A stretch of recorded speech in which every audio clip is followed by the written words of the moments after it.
नमस्कार दोस्तों ज्ञान का सार यूट्यूब चैनल में आप सभी का हार्दिक स्वागत है। हम बात कर रहे हैं संत कबीरदास जी के दोहों के ऊपर। जितने भी संत कबीरदास जी ने अपने जीवन में अपने अनुभवों के द्वारा शब्द बोले और वो शब्द उनके दोहे बन गए और दोहे बन करके ग्रंथों में और शास्त्रों में लिख दिए गए। ये दोहे इतने ज्ञानवर्धक हैं कि हमारे मन की बुराइयों को, हमारी कुरीतियों को कैसे दूर करना है, उसकी शिक्षा इन दोहों के माध्यम से हमें मिलती है। तो आइए संत कबीरदास जी के दोहों के ऊपर चर्चा करते हुए आज की ये जो वीडियो है, इसमें भी हम संत कबीरदास जी के 4 दोहों के ऊपर चर्चा करेंगे, जो कि मुख्यतः हमें यही संदेश देते हैं कि संसार में जब से हमने जन्म लिया है तब से लेकर अब तक कितने हमने पाप कमाए हैं और कितना हमने पुण्य जमा किया है, वही हमारे साथ जाना है, बाकी हमारे साथ कुछ भी नहीं जाना है। तो आज की वीडियो का जो प्रथम दोहा है वो भी उस ईश्वर की ही याद दिलाने वाला दोहा है। इसमें संत कबीरदास जी कहते हैं कि मेरा मुझ में कुछ नहीं है, जो कुछ है सब तेरा। मेरा मुझ में कुछ नहीं है, जो कुछ है सो तेरा, और तेरा तुझको सौंपते फिर क्या लागे है मेरा। भावार्थ कहने का ये है कि ईश्वर पिता परमात्मा को संबोधित करते हुए संत शिरोमणि संत कबीरदास जी कहते हैं कि संसार में जब मैं नहीं था तब भी ये संसार था, और जब संसार से मैं चला जाऊंगा तब भी इस संसार का अस्तित्व रहेगा। तो मेरा मुझ में कुछ भी नहीं है, क्योंकि जन्म से पहले भी मैं अप्रकट रूप में था और जन्म के बाद, मरण के बाद भी मैं अप्रकट रूप में हूँ, अर्थात आत्मा रूप में हूँ। इसलिए ईश्वर का दिया हुआ जो भी आज मेरे पास है वो सब उसी का दिया हुआ है, और उसी का दिया हुआ ही हम उसको अर्पित कर सकते हैं। इसमें मेरे वाली कोई बात ही नहीं है, क्योंकि मेरा कुछ है ही नहीं। जो कुछ ईश्वर ने मुझे प्रदान किया है उसी के सहारे मैं अपना जीवन व्यतीत कर रहा हूँ।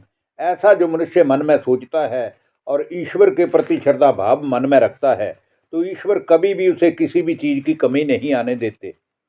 अब आज की वीडियो का जो दूसरा दोहा है उसमें भी संत कबीरदास जी कह रहे हैं, बहुत ही ज्ञान देने वाला दोहा है। राम बुलावा भेजिया दिया कबीरा रोए। राम बुलावा भेजिया दिया कबीरा रोए, जो सुख साधु संगत में सो बैकुंठ न होए। अर्थात संत कबीरदास जी कह रहे हैं कि भगवान ने मुझे अपने पास बुलाने के लिए बुलावा भेजा है, और जिस दिन उस भगवान ने मुझे बुलावा भेजा है उस समय मैं रोने लगा। मैं रोने इसलिए लगा कि मृत्यु के डर से तो मैं कभी डरा ही नहीं, बल्कि मैंने देखा है संसार में घूम घूम करके कि संतों की जो संगति है, साधु पुरुषों की जो संगति है, सच्चाई के रास्ते पर चलने वाले संतों की जो संगति है, ईश्वर को प्राप्त करने की राह पर चलने वाले संतों महंतों की जो संगति है, वो वैसा जो सुख है वो तो मुझे बैकुंठ में भी नहीं मिलेगा। इसलिए उस ईश्वर को याद करता हुआ इन साधु संतों के साथ जो सत्संगत का सुख है, उस सुख के समान तो संसार में कोई सुख मैंने देखा ही नहीं है। अब आज की वीडियो का तीसरा दोहा, जिसमें संत कबीरदास जी कह रहे हैं कि लागी लगन छूटे नहीं, जीव चोंच जरी जाए। लागी लगन छूटे नहीं, जीव चोंच जरी जाए, मीठा कहाँ अंगार में जाही चकोर चवाए। अर्थात जब प्राणी को कोई भी संसारिक वस्तु प्राप्त करने की मन में इच्छा जाग जाती है या उसे प्राप्त करने की लगन लग जाती है, तो वह लाभ और हानि की बात नहीं सोचता, बल्कि उस वस्तु को किसी भी हालत में, किसी भी तरीके से, उचित या अनुचित तरीके से प्राप्त करना है, यही उसकी चर्चा का विषय बन जाता है।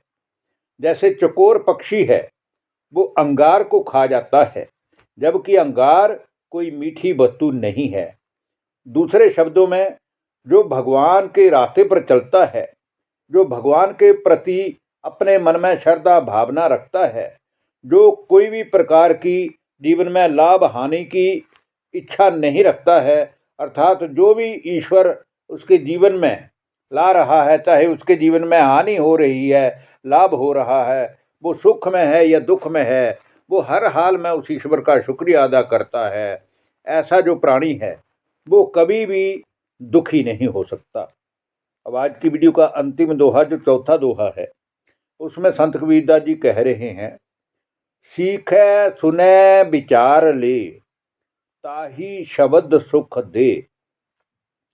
सीखै सुनै विचार ले, ताही शब्द सुख दे। बिना समझै शब्द गहे, और कछु न लोहा ले। अर्थात जो मनुष्य सत्य को उचित रूप से सुनता है, सुन करके उस सत्य को समझता है और फिर समझ करके उस पर विचार करता है, उसे आचरण में लाता है, उसी मनुष्य के अंदर सीखने की भावना होती है। वही मनुष्य अपने जीवन में कुछ न कुछ कर गुजरता है।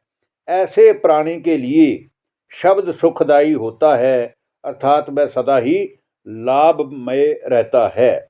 किंतु जो मनुष्य बिना विचारे इधर उधर के शब्दों को ग्रहण करता है, अर्थात व्यर्थ लोगों की संगति करता है, इधर उधर की बातों में ध्यान लगाता है, उसे जीवन में कभी भी कोई लाभ हो नहीं सकता, क्योंकि वह उस परमात्मा को पाने के लिए ज्ञान के गूढ़ रहस्यों को समझ ही नहीं सकता। परमात्मा को पाने के लिए सबसे पहले हमें अपनी बुद्धि को स्वच्छ करना होगा, अपने मन को उस परमात्मा के प्रति अगाढ़ श्रद्धा से भरना होगा, और अपने मन में जितने भी हमारे इच्छाएं, तृष्णाएं, कामनाएं जागृत होती हैं, पैदा होती हैं, कुछ पाने की इच्छा पैदा होती है, कुछ कामनाएं पैदा होती हैं, या कुछ भी विषय व्यसनों के बारे में हमारे मन में कोई सोच चलती है, तब तक हम उस परमात्मा को प्राप्त कर ही नहीं सकते। धन्यवाद। नमस्कार दोस्तों।